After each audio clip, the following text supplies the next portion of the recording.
जिथं अन्याय तिथं प्रहार. फक्त राजकारण नाही तर समाजकारण. प्रहार न्यूज, झुंज सत्य आणि अधिकाराची.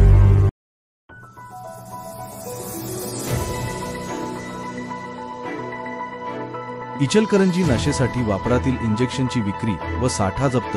3 जण अटक. इचलकरंजी गावभाग पोलीस ठाणे यांच्या नेतृत्वाखाली नशा करण्यासाठी वापरण्यात येणाऱ्या मेफेंटरमाइन सल्फेट या प्रतिबंधित इंजेक्शनचा आठा करून ठेवणाऱ्या तिघांना गावभाग पोलिसांनी शिताफीने अटक केली.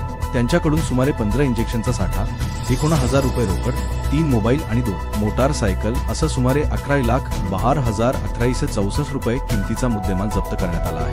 अटक करण्यात आलेल्यांमध्ये संग्राम अशोकराव पाटील वय 29 राहणार वृंदावन अपार्टमेंट इचलकरंजी, सचिन सुनील मांडवकर वय 25 राहणार यशवंत कॉलनी इचलकरंजी, अभिषेक गोविंद भिसे वय 25 राहणार लालनगर इचलकरंजी यांचा समावेश आहे. पोलीस अधीक्षक कोल्हापूर यांनी कोल्हापूर जिल्ह्यात ॲमिशन झिरो ड्रग्ज अंतर्गत एक कारवाई करण्याचे आदेश दिले आहेत. त्यानुसार गावभाग पोलीस ठाण्याच्या हद्दीत काही लोक नशा करण्यासाठी प्रतिबंधित असलेले मेफेंटरमाइन सल्फेट हे इंजेक्शन विक्री करीत असल्याची माहिती DYSP समीर सिंग साळवे इचलकरंजी यांचे मार्फत मिळाली. त्यानुसार गावभाग पोलिसांनी प्रतिबंधित इंजेक्शनचा साठा बाळगणाऱ्या संशयित आरोपी संग्राम अशोकराव पाटील याच्या श्रीपादनगर येथील वृंदावन अपार्टमेंट परिसरातील घराबाहेर सापळा रचून पाहणी केली. तेव्हा संग्राम पाटील याचे घरातून एक संशयित इसम बाहेर पडला. त्यास पकडून त्याची अंगठती घेतली असता त्याच्याकडे मेफेंटरमाइन सल्फेट या प्रतिबंधित इंजेक्शनच्या एकूण 5 बॉटल मिळून आल्या.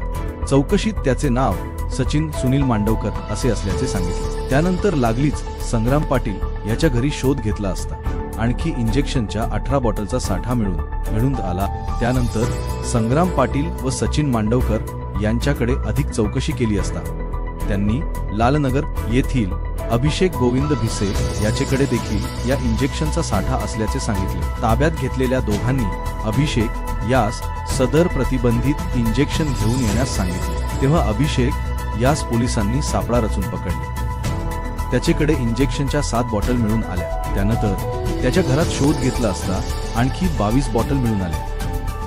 तसेच 60,000 रुपये रोख रक्कम मिळून आली. सदर कारवाई एकूण इंजेक्शनच्या 52 बॉटल, त्यांची किंमत 21,964 रुपये, 3 मोबाईल किंमत 45,000 रुपये तसेच 2 मोटारसायकल किंमत 1,10,000 असा एकूण 2,36,000 रुपयांचा मुद्देमाल जप्त केला आहे. संशयित संग्राम पाटील, सचिन मांडवकर, अभिषेक भिसे यांचेवर गुन्हा दाखल करण्यात आला असून या गुन्हेगारी साखळीतील अन्य संशयितांचा पोलीस शोध घेत आहे. अटक करण्यात आलेल्या तिघांना आज न्यायालयात हजर करण्यात आले. यावेळी त्यांना 15 जुलैपर्यंत पोलीस कोठडी देण्यात आली. नशेच्या इंजेक्शन अथवा अंमली पदार्थांचे सेवन किंवा विक्रीच्या बाबतीत कोणतीही माहिती प्राप्त झाल्यास पोलिसांना गोपनीय माहिती देऊन ॲमिशन झिरो ड्रग्ज हे अभियान यशस्वीरित्या राबवण्यासाठी व अंमली पदार्थांचे समूळ उच्चाटन करण्यासाठी सहकार्य करावे असे आवाहन गावभाग पोलिसांनी केले आहे. उपविभागीय पोलीस अधिकारी समीर सिंह साळवे यांचे मार्गदर्शनाखाली गावभाग ठाणेकडील पोलीस निरीक्षक महेश चव्हाण, सहाय्यक पोलीस निरीक्षक पूनम माने, गुन्हे शोध पथकातील पोलीस हवालदार अनिल पाटील, सुनील पाटील, पोलीस फिरोज बेग, पोलीस अंमलदार अमर शिरढोणे, बाजीराव पोवार, आदित्य ये दुंडगे, ताहिर शेख, पोलीस हवालदार इंगवले यांनी सदरची कारवाई केली.